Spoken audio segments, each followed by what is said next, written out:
Hello, everyone. Welcome to another Tentacle Reviews.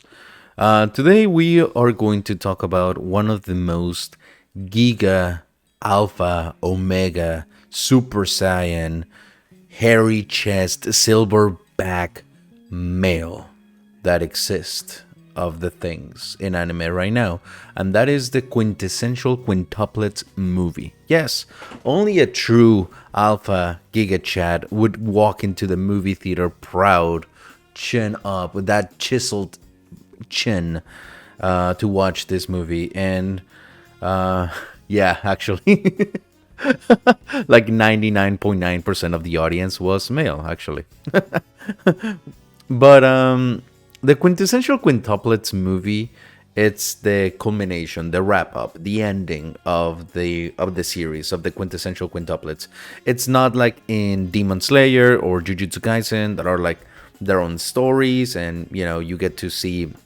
You can just walk into the movie theater and kind of like understand what's going on, even though you've never seen the series, and they can be briefly explained on the way to the movie theater and still be enjoyed.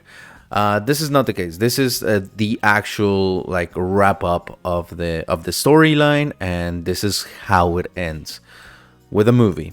And if you have not seen the quintessential quintuplets, I hope that you fix that and that you watch them if you want to watch this movie. So, what are my thoughts on the movie? First off, let's begin with the elephant in the room. Is the movie good? The movie is good, but it's gonna catch you off guard. I'm not going to dive into spoilers, not really. There might be a couple of story points that I might touch on, but I'm gonna try the best to avoid spoilers, especially for anime watchers that don't know who he's going to pick. Again, the premise of the story is you have this quintuplets that are incredibly beautiful, but they are as beautiful as they are shit in school. They had really bad grades, so their father, who's very absent, hires a private tutor to teach them and help them to raise their grades.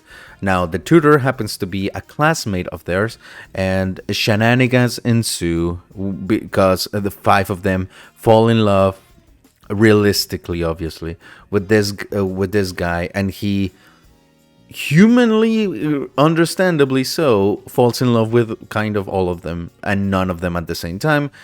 So all of them ask, hey, who you gonna pick? And he has to give the answer. So now the movie comes to right after the series where we get to see who everyone else and what the dilemma for the movie is going to be, and technically, yes, the ending. Who is he gonna pick? At the beginning of the series of the quintuplets, we see a wedding, but we don't see who is getting married. We know that is Futaro, the main character, but we don't know which of the quintuplets is going to be. Do we find out who she is? Yes, we do. So the movie is good because it caught me off guard in one specific instance. I honestly thought that it was going to be a fan service galore, seeing a lot of bouncing tits, a lot of bouncing ass just all over the place, and the typical trope joke of, oh, I'm running, oh, there's a banana, oh, I trip, oh, tits. Like something like that, or a lot of like, oh, let me change my clothes. And honestly, I was expecting like a romantic comedy movie where there was going to be a lot of jokes, a lot of like fast-paced, quick, quirky stuff happening, and then at the end we like happy ending, and that's it.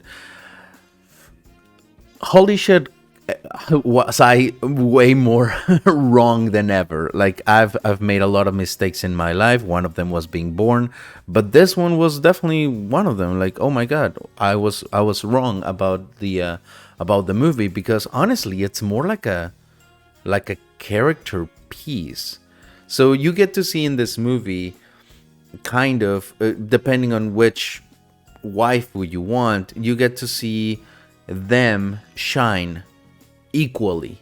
So you have like each waifu, hashtag Team Miku, see like what their story could be with Futaro, and then you get to see the actual story of what happens. Uh, and it's very interesting because you get to dive deeper into the character and you see the development of each character. Usually in romantic comedies, you the characters are a little bit one dimensional. Here, whereas in the series they tend to be fairly one dimensional, they get their sprinkles of character development here and there too. Here you get to see full on, full throttle, high octane character development like that, because you get to see the other side to every single one of them. And I was very surprised that they would shine so much light on each of the quintuplets. So that was very refreshing too. And then you get to see motivation, you get to see why they do the things they do, why they like the things they do, and pretty much their past.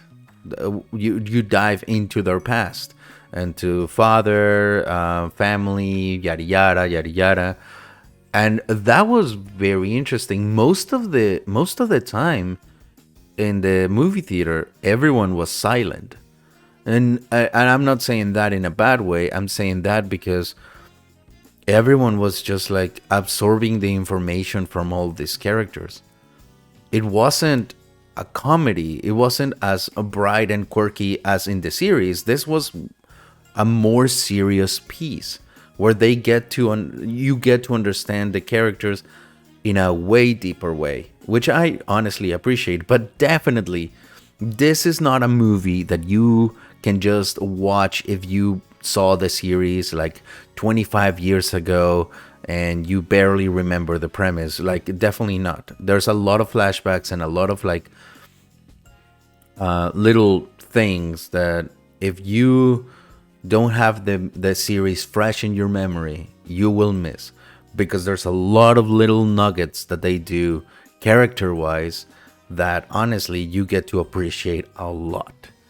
Another thing that I found about this movie, and now that we touch on story and we touch on characters, let's touch about like whether it's rewatchable, whether you can watch it again.